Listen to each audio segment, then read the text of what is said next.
4.2, solving systems of linear equations by substitution. So we started on systems of equations in 4.1 and we saw how to solve them by graphing. Now we're going to see a different way to solve, something called substitution. How about you pause the video and take a minute to see if each of these systems on the first page here has a variable isolated in it or not. So we're just looking for a yes or a no. Does each system have a variable that's isolated?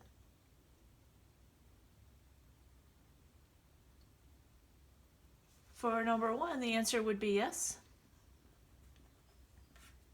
because the x here is all by itself on one side of the equal sign. It's been isolated. In number 2, the answer would be no. None of the x's or y's are on one side of the equal side by themselves. In number 3, the answer would be yes. This first y is on one side of the equal sign by itself, so it's already been isolated. And in number 4, the answer would be no. None of these x's or y's are on one side of the equal sign by themselves. Now pause the video again and go back and see if where the answers were no, you could isolate one of the variables. Think about in number 2 here, which variable would be easiest to isolate, and go ahead and take the steps necessary to get that variable by itself. Same thing for number 4.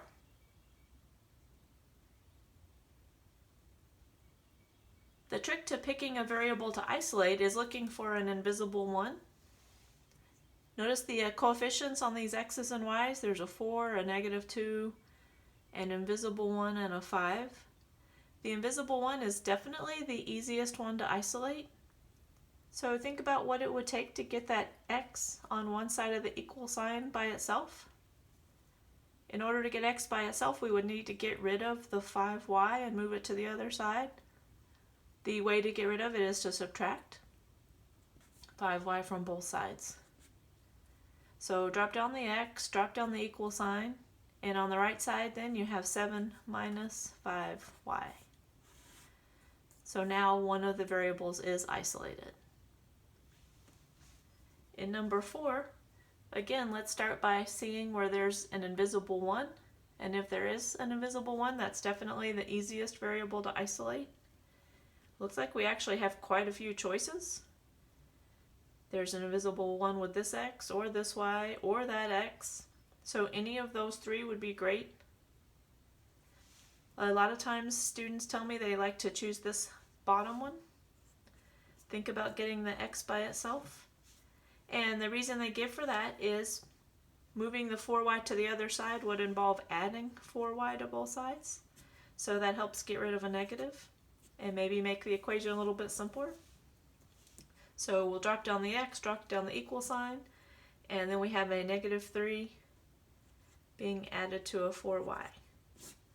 So now system number 4 has a variable that's isolated. Having a variable that's isolated is key to starting a substitution problem. On the next page, we'll see some systems that we're going to solve by substitution. The idea is when two things are equal, one can be exchanged for the other without changing the overall value. For instance, if somebody had $1, a $1 bill, and somebody had 4 quarters, since those are equal, they could be exchanged and no one would come out behind, they'd come out equal. So notice in example number 1, this system has a variable isolated, like we were working on the first page. The y in the first equation is already by itself. So the idea, and the reason it's called substitution, is we're going to take what the y is equal to.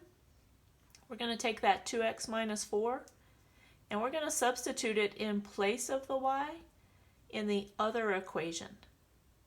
If y and 2x minus 4 are equal, then we can interchange them or substitute one for the other without changing the overall value. So let's rewrite that other equation. Then think about taking out the y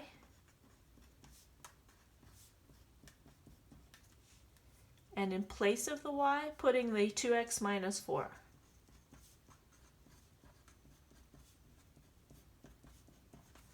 Since the y and the 2x minus 4 are equal, one can be exchanged for the other without changing the overall value. The benefit is now this equation only has x's in it. So we definitely know how to solve things like that. We know to distribute. That'll help us begin to simplify. And combine like terms.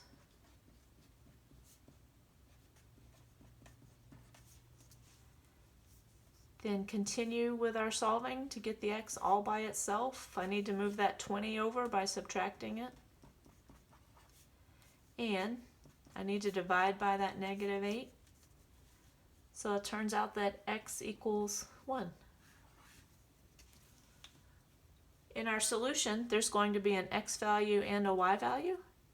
We just figured out what the x value is for number 1.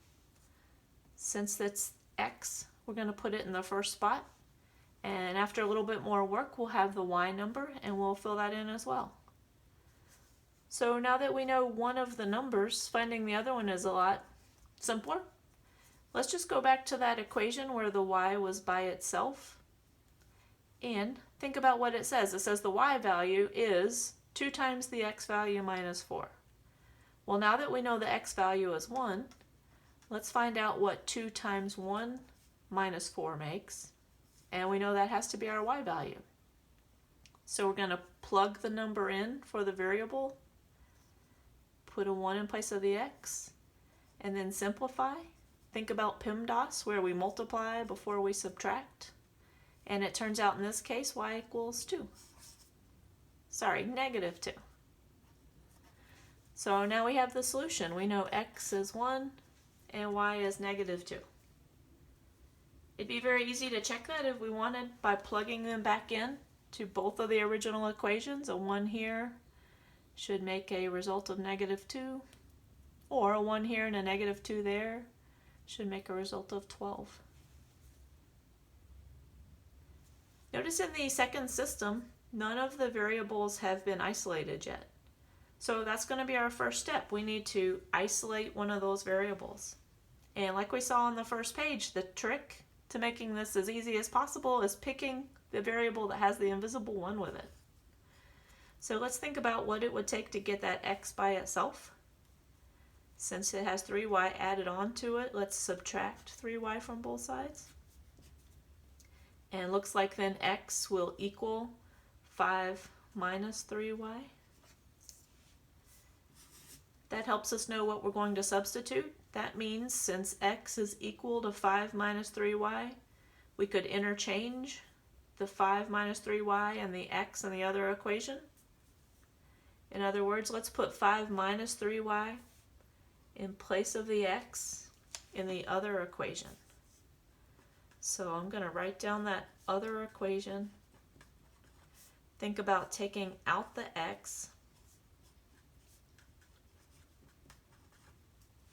Since we know x equals 5 minus 3y, let's replace the x, or substitute 5 minus 3y in place of it. And then we'll do the same sorts of steps to solve for y. Because the equation now only has y's in it. We're back to what we saw at the first problem here. We'll distribute and we'll combine our like terms.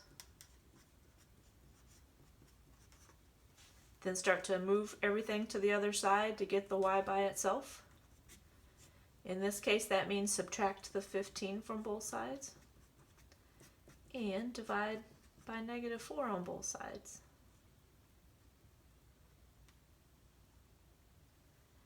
Looks like the y value is 3. So in our solution, the ordered pair, we know x goes first and y goes second. Since we just found the y value, let's put 3 in the second spot. Then let's go back to the equation where x was isolated. Since we know the x value is 5 minus 3 times the y value, and now we know the y value is 3, plug that answer we found, 3, in for the y, and then simplify to find your x value. Turns out to be a -4 in this case. We could check those by plugging them back in, making sure we have the correct answer.